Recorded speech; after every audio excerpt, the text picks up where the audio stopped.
سوال داده شد که چرا الله غیر مسلمانان را در این دنیا اینقدر عاقل و کامیاب گردانیده است. اما سوالی که باید داده شود این است که وقتی تو عاقل میگویی چرا در نظر داری یا با کامیابی در این دنیا چرا در نظر داری؟ در جامع الترمذی جلد 6 حدیث 3681 پیامبر گرامی حضرت محمد صلی الله علیه و سلم دعا کرد و از الله التجا کرد که یکی از دو مرد را به راه راست هدایت کند. تا به یکی از این دو مرد هدایت بدهد تا مسلمان شود. و این دو مردی که پیامبر صلی الله علیه و سلم در حق آنها به الله دعا کرد، یکی از آنها با نام ابوالحکم معروف بود و او عنوان پدر حکمت داده شده بود. نام او عمرو ابن هشام بود و او لقب ابوالحکم یعنی پدر حکمت داده شده بود. و شخص دیگر عمر ابن خطاب رضی الله عنه بود. و الله عمر ابن خطاب رضی الله عنه را انتخاب کرد که بعداً خلیفه دوم اسلام شد. از این رو پیامبر صلی الله علیه و سلم دعا کرد که از میان این دو مرد حداقل یک نفرش اسلام را قبول کند. الله کی را بیشتر دوست داشت؟ پس الله هدایت را به عمر ابن خطاب داد و او مسلمان شد و بعداً دومین خلیفه راشد اسلام شد. چرا من این حدیث را آوردم؟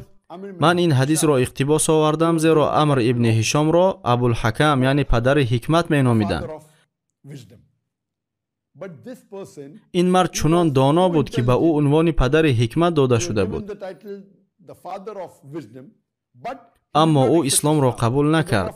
از این رو پیامبر صلی الله علیه و سلم او را ابو جهل نامید.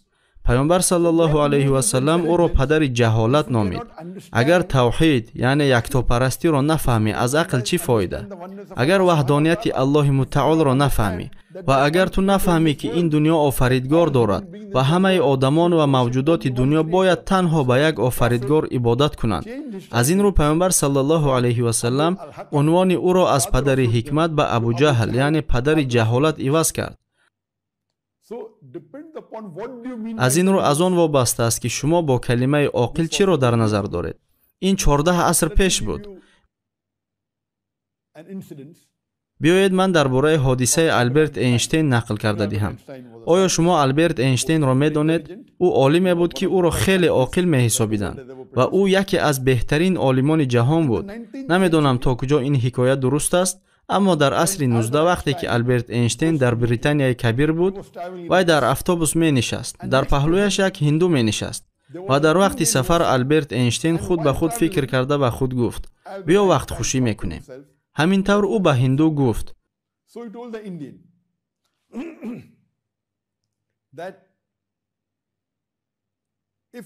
من به تو یک سوال می دهم و اگر تو به من جواب داده نتوانی تو به من 1 فونت می دهی و در آن وقت 1 فونت مبلغ خوب بود.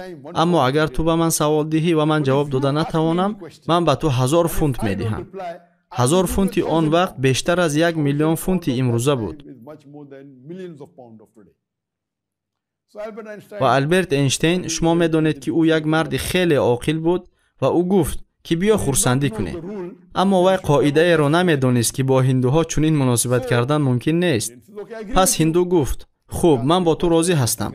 اگر تو به من سوال دهی و من جواب داده نتوانم من به تو 1 فونت می دهم و اگر من به تو سوال دهم و تو به من جواب داده نتوانی تو به من 1000 فونت می دهی. و آلبرت اینشتین خیلی شاد بود.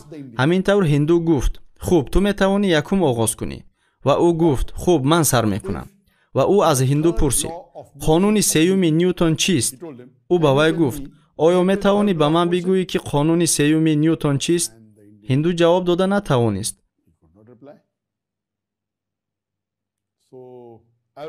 و آلبرت اینشتین گفت قانون سیوم نیوتن این است که هر عمل ریاکسیون برابر مقابل دارد. و آنگاه هندو 1 فونت برآورده به او داد. و آلبرت اینشتین به او گفت اکنون تو می توانی سوال خود را دهی. و هندو به اینشتین سوال داد تو می توانی به من شماره دقیق پرندگان را در بریتانیا کبیر گویی؟ و اینشتین حیران شد. وی فکر میکرد که چطور من میتوانم بفهمم که حالا در بریتانیای کبیر چند پرنده موجود است. و هندو تکرار کرد: آیا تو میتوانی به من شماره دقیق پرندگان را در بریتانیای کبیر بگویی؟ و آلبرت اینشتین دور و دراز فکر کرد. بعد 1000 فونت را برآورده به او داد. 1000 فونت آن وقت بیشتر از 1 میلیون فونت امروزه بود. و آنگاه به آلبرت اینشتین شوق‌آور شد و به او گفت: میتوانی به من بگویی که حالا در بریتانیای کبیر چند پرنده موجود است؟ و هندو 1 فونت برآورده به او گفت: نمیدونم. پس کی داناتر بود؟ هندویی که با استفاده از قاعده های اینشتین به منفعت خود برای سوال بی جواب 1 فونت داد. و آلبرت اینشتین به حیرت افتاد. این معنای چی را دارد؟ کی میان این دو داناتر برآمد؟ البته هندو. از این رو عبرت این حکایه این است که هندوها را نادیده نگیر. من هم هندو هستم الحمدلله. پس هندو گفت: جناب میتوانم به تو باز 1 سوال دهم؟ و اینشتین گفت: نه. و بعد او گفت: تو به من سوال دادی، من جواب داده نتوانستم و 1 فونت به تو دادم. پس از این من به تو سوال دادم که تو نیز جواب داده نتوانستی و تو به من 1000 فونت دادی و باز تو به من سوال دادی که من باز جواب داده نتوانستم و برای آن 1 فونت دادم. اکنون نوبت من است. و اینشتین گفت: نه، من ادامه دادن نمیخواهم. اکنون تصور کن بین این دو هندو داناتر بود. همین طور اینتלקتوالی سوبیکتیوی است. همین طور عاقلی و دانایی سوبیکتیوی است. پس امروز سخن شما که چرا الله غیر مسلمانان را داناتر و کامیابتر گردانید، با این سخنان چی گفتنی هستی؟ امروز آدم عاقل میتواند عالم باشد اما راضی نیست که آفریدگار عالم وجود دارد. پس از عقل او چی فایده؟ و غیر مسلمان کسی است که به الله ایمان ندارد. این شخص است که شرک میکند، خدایان بر دروغ را میپرستد. پس عاقلی احساس محدود دنیوی است، نه در دنیای آخر. و الله در قرآن در سوره 67 یعنی در سوره ملک در آیت 2 میفرماید: او کسی است که مرگ و زندگی را آفرید تا شما را بیازماید که کدام یکی از شما نکوکارتر است. اکنون بیایید به قسم 2 میگذریم. چرا الله غیر مسلمانان را کامیاب کرد؟ و باز تو با کامیابی چی را در نظر داری؟ باز هم کامیابی را میتوان از بسیار جهت شرح داد.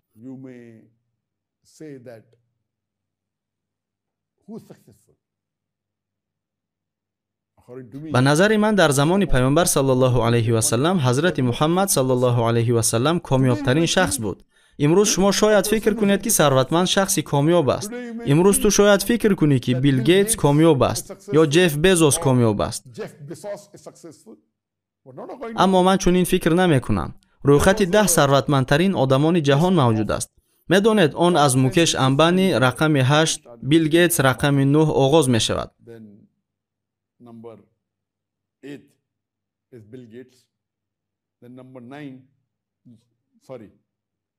ببخشید، رقم 9 امبانی، بعد رقم 3 بیل گیتس، رقم 2 جف بزوس.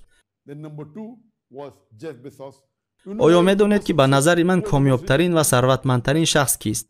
این مسلمان است که پیش از نماز بامداد 2 رکعت نماز سنت میخواند. زیرا پیامبر صلی الله علیه و سلم فرمودند: کسی که پیش از نماز بامداد 2 رکعت نماز سنت بخواند، این از تمام زمین و بایگری آن ارزشمندتر است. پس برای من خواندن 2 رکعت نماز سنتی بامداد از تمام زمین و ثروت آن قیمتتر است. پس تو با کامیابی چی را در نظر داری؟ آیا تو پول را در نظر داری؟ آیا تو می توانی بهشت را با پول بخری؟ الله در قرآن می فرماید که کافر در روز قیامت می گوید: ما زید نیستیم به عوض بهشت تمام زمین و ثروت آن را دهیم. اما الله می گوید که اکنون دیر شده است. پس کامیابی چیست؟ این پول است. الله در قرآن در سوره 103 یعنی در سوره عصر می فرماید: إن الإنسان لفي خسر إلا الذين آمنوا وعملوا الصالحات وتواصوا بالحق وتواصوا بالصبر. سوگند به عصر که انسان در زیان است، مگر مؤمنان نکوکاری که یکدیگر را به حق سپارش نمودند و به شکیبایی توصیه کردند. پس بنا به سوره عصر که آن را راه نجات نیز مینامند آمده است که انسانیت در زیان یعنی در خسارا قرار دارد، مگر آنهایی که 4 خصلت دارند. رقم 1 ایمان، رقم 2 عمل صالح، رقم 3 کسانی که مردم را به حق فرمودند و رقم 4 کسانی که مردم را به صبر فرمودند. اینک اینها 4 خصلت است که برای هر یک شخص حد اقل در آخرت برای واردی بهشت لازم است. قسم نجات، کامیابی چیست؟ کامیابی در همین 4 معیار است و ثروت در اینجا ذکر نشده است. همینطور اینتלקتوالی سوبیکتیوی است. تصور کن که تو یک اینتלקتوالی بزرگی اما تو مشرک هستی و به الله شرک می آوری. تو شاید آدمی خیلی ثروتمند باشی، شاید تو بیل گیتس باشی، شاید تو جف بیزوس باشی، اما تو به الله شرک می آوری. در روز قیامت با تو چی می شود؟ در آخرت چی می شود؟ همه این آدمان به جهنم خواهند رفت. آدمان کامیاب کسانی هستند که ایمان آوردند، کارهای شایسته میکنند، به مردم حق را وصیت میکنند و به مردم صبر را وصیت میکنند. امیدوارم که به سوال جواب دادم.